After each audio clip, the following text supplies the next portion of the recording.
What's up, everybody? It's your boy Samuel Joseph back with another video. You read the title. Is body shaming a bad thing? Now, personally, I'm gonna become a physician when I'm older, so I'm gonna meet a lot of patients who are struggling with their weight. And as a physician, it's my job and my responsibility and my care, my personal best interest, for them to get healthy. Now, how do we go about doing this?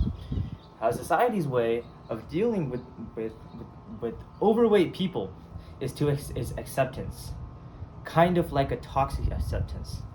We go to companies like, modern companies, and we tell them, no, we want models and we want you to support people who are very, very fat and obese, and we want you to normalize people who look like this. Now, what's funny is that it's actually working. And if you see someone who's very, very overweight, you're going to think, yeah, it's another day in America. But in all honesty, people were not always like this. And it's not exactly a genetic thing for people to just naturally be overweight. Yes, it could be genetic that, or at least family history, that people in their family eat a lot, they have an eating disorder. It might be like a financial thing where they're in a food desert and all they can have is their Popeye's chicken fry. But there are still things that we can do to help them. And although it is a very big task, it's important that we address the situation first. Because the situation is that they're not healthy. We cannot support a society who's going around in media and magazines, especially just everyday ads. You see an ad on Pinterest and there's a fat person, and you're like, subconsciously, oh, it's another fat person in America, and it's normalized. And if you are that fat person, and you see that fat person, that's not really inspiring you to change, to do anything about your body. So as a physician, they come into my office if you're guilty, because in their heart of hearts they know, man, being overweight kind of sucks, as it should. It really does suck. It's your health. It's like having an arm cut off that you can grow back, but it takes a lot of hard work and energy, so you just don't grow it back. Like, come on, bro. Just just grow your arm back. They come into my office, what do I do? It's important for them to recover themselves, to keep their dignity. That's what I was looking for. As a physician, it's important that you keep their character, their dignity, because they have a respect in themselves, and as a physician, you should respect them too, I'll tell you the story. As I was shadowing once, there's a little Texan physician. We were in his cowboy boots. I don't even know if he can wear cowboy boots in the hospital, but there he was with his cowboy boots, talking to a patient. Now, I was in the room. The patient was laying on the bed. The physician was there, and the nurse was there on the side. And the physician was holding down something on his lower abdomen because he was bleeding internally. So in order to pause the bleeding, or at least slow it down a lot, the physician had his palms down on the bleeding. It was internal bleeding, so you couldn't really see any of the blood. Okay, are we good? Don't fall camera now. So we couldn't see the blood, but there was internal bleeding, so he was gonna have surgery. So the physician was just talking to him. And he was talking to him in a very kind of like baby sense. I kind of don't want to replicate it. It was kind of hard, but it's like, imagine how you would talk to like a toddler about toys, about Barbie or whatever. That's how this physician was talking to this not so elderly person, but definitely up there, patient on the table. And then the nurse walks in. He needs something from the nurse. Complete tone switch, like, whoa. Like, he started talking very quickly, very like low, deep voice. Turned back to the patient, are you okay, honey? Like, bro, that kind of pissed me off, because you're not treating the patient with the same level of respect and dignity as you regularly would. So this is really important to keep in mind, to consider people with obesity when they come into your office. If they don't want help, if they want help, it doesn't matter. Even if you're a freaking a toe surgeon, you need help. Someone needs help with their toes. They got toe fungus, but they're obese. As a physician, you want to be looking out for their overall health, and has a person gone to med school, you know at least some basic things they can do to help. But they will not do those basic things if you don't encourage them and lead them in the right way. So how do we do this? Let's say you have a friend that's obese and you wanna help him out. How do I help him out? The good news is that they know the basics already. Every person knows the basics. To lose weight, diet and exercise. That's the two things that will make you lose weight: diet and exercise. Now, people don't know how to diet and people don't know how to exercise, but they do know, they're aware of the solution. They're social solution aware. If you take a business class, everyone is a solution aware. Diet and exercise. There's a different way to diet, there's a different way to exercise, but they know they gotta start. And as they start, they'll be on the internet, they'll be looking, they'll be like, oh, I can do 10 crunches. Alright, I'm gonna do 10 crunches every day.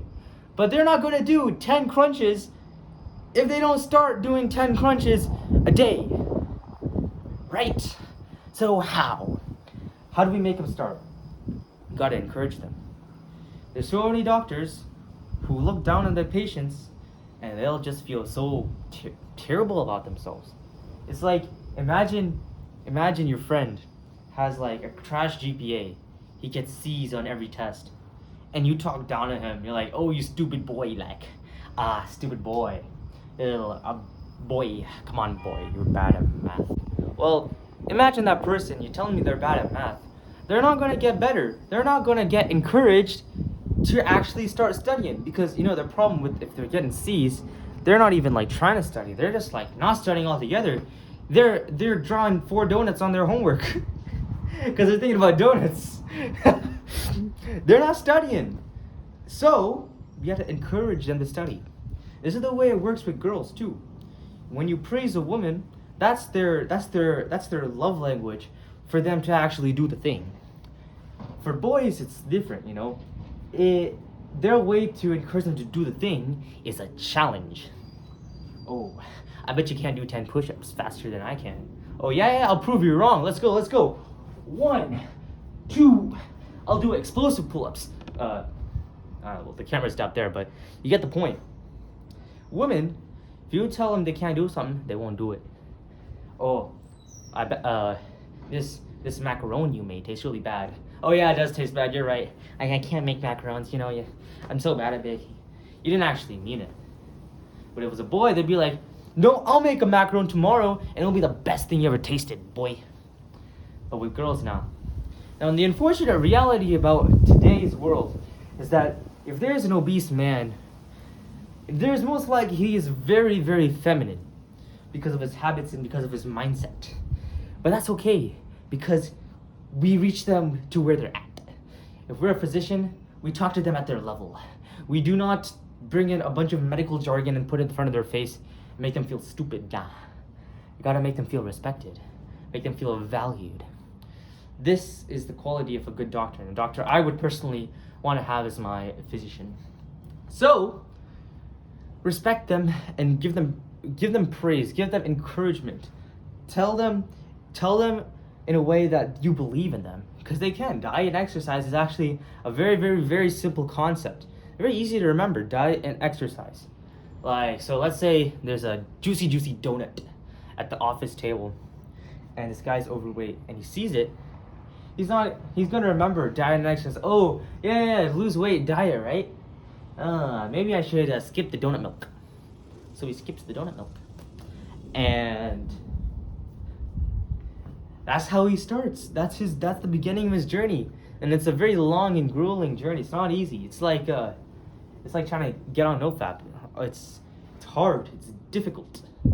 But this is the way. Through encouragement. The Bible says that your words have life. Oh yeah, they do. They have life.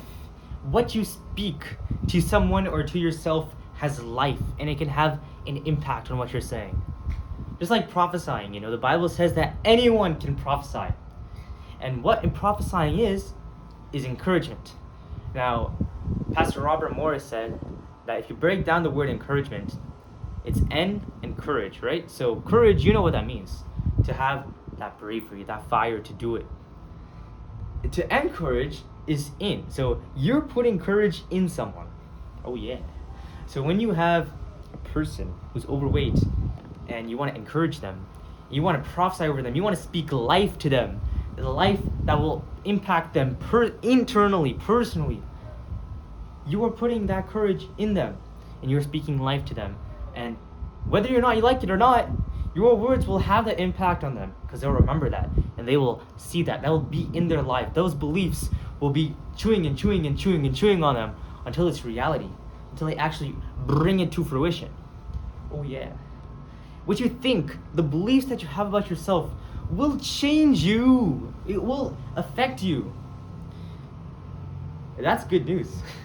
But be careful though, because these physicians who talk down and make them feel that they're nothing, that's true. Those words are death, and they will believe that they are nothing. So watch out. Just know that the way society is going, it's not good to just shove the problem down or to accept the problem for what it is. We must recognize that there is something wrong. It's not just the obesity too, you know, there could be something wrong with you right now that you know is wrong, or maybe you don't know it's wrong. But once you find out it is wrong, you must face yourself on it. When it comes to others, you must kindly, respectfully tell them, there is something wrong, my friend. And I want to encourage you, I want to build you up in a way that will help you to get started on this long journey. But I know you can do it. And if they choose not to, don't worry. Don't take it seriously. Don't shove them into a little pit telling them, no, you must do it. You're not going to be accepted if you don't do it. You're going to stay fat forever. No. It's okay. It's their choice.